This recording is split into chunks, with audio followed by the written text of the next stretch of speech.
Recently, I went digging through some online stores to find something a little bit different. You know, the kind of games you just scroll past because you've never heard of them before, and then just go play Animal Crossing instead. Well, not me. I said, not today, Nook. I'm gonna make time for the little guys.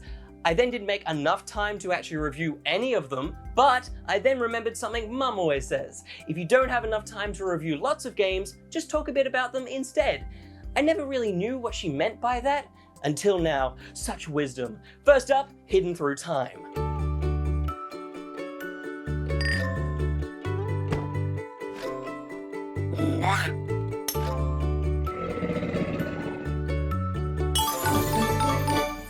Hidden Through Time is a fairly classic hidden object style game. Think of Digital Ware's Wally and you'll know what you're in for. This is quite a good one though. I love its clean, bright and charming graphics, and its soothing soundtrack soon puts you into a calm, zen-like state as your eyes scan around the map. Also, poking things makes them make noises, and that's always great. I also like how, as the name suggests, the maps work their way through different periods of time, regularly giving you new things to look at. And it's nice that you can hover over the objects you need to find to get a little extra clue on their whereabouts. And perhaps best of all, there's an inbuilt level creator so you can create and download other people's levels, giving you a virtually endless amount of things to find. La la la. It might be simple, but it delivers exactly what you want, and I found myself happily losing an evening to this. But this next game is anything but simple.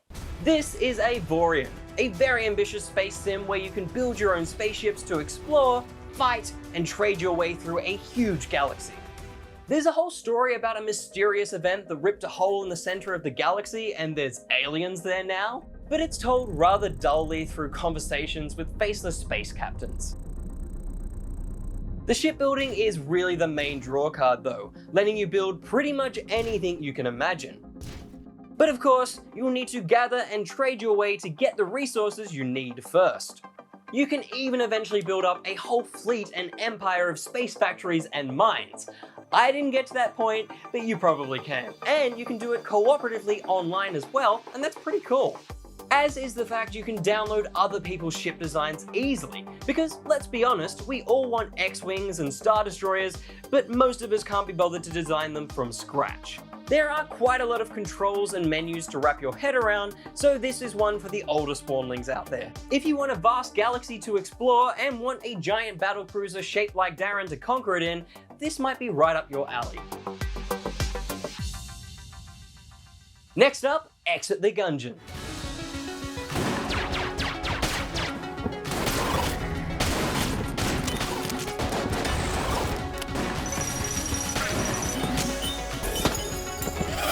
This is probably one of the better known games on this list, coming as a follow-up to the excellent roguelike bullet ballet of Enter the Gungeon. This time, things are a little different with a new perspective, and as the name suggests, you'll need to exit said gungeon. To do so, you take the lift, of course, which sounds easy, except the lift is trying to kill you with wave after wave of enemies, unleashing a tempest of pain for you to shoot, leap, roll, and dodge your way through. And if things get really desperate, which they will, you have a limited number of bullet-clearing special blanks you can use. Your weapons are also changing constantly and get better as you play better, which keeps you on your toes. It's hard, but as you get further up the lift, you'll defeat various bosses, earning stuff you can spend on upgrades, as well as finding characters who can help make life a bit easier for you on future runs. There are also different characters you can choose from, which will change up the lift's layout too. It's a fairly straightforward arcadey roguelite formula, but it's got a fun sense of humor in its weapons and character design, and tight controls to handle the overwhelming combat. It didn't quite live up to the excellence of the original in my opinion. It's fun for a bit, but after a few runs I felt like maybe I didn't need to exit the gungeon after all. Now this next game, to put it lightly, is odd.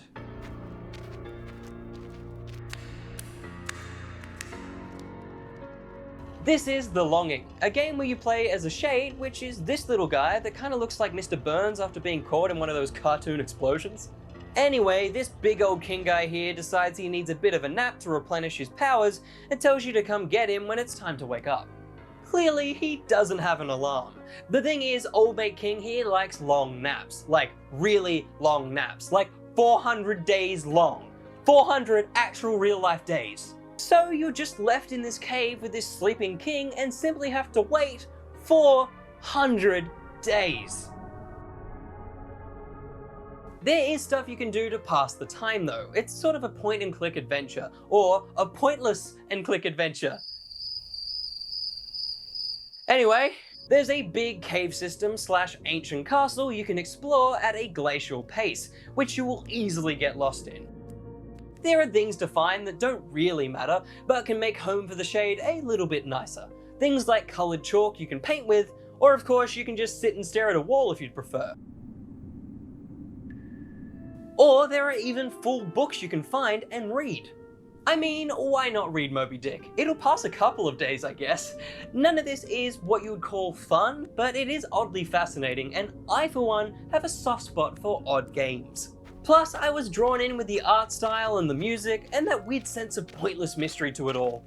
And there is something strangely hypnotic about the sound of the little Shade's bare feet padding around this big, mysterious underworld. There's also something kinda haunting about the fact that the Shade keeps on going and waiting, all alone, even when you're not playing. And the cave will actually change as time goes on, opening up new areas to explore. It just made me want to come back every now and then and see how he's doing and go for a wander. Oh, which reminds me, Siri, could you just set a reminder for 398 days from now to wake up the king? Okay. Cool, now we wait. All right, Mr. Nook, let's get those nuggets.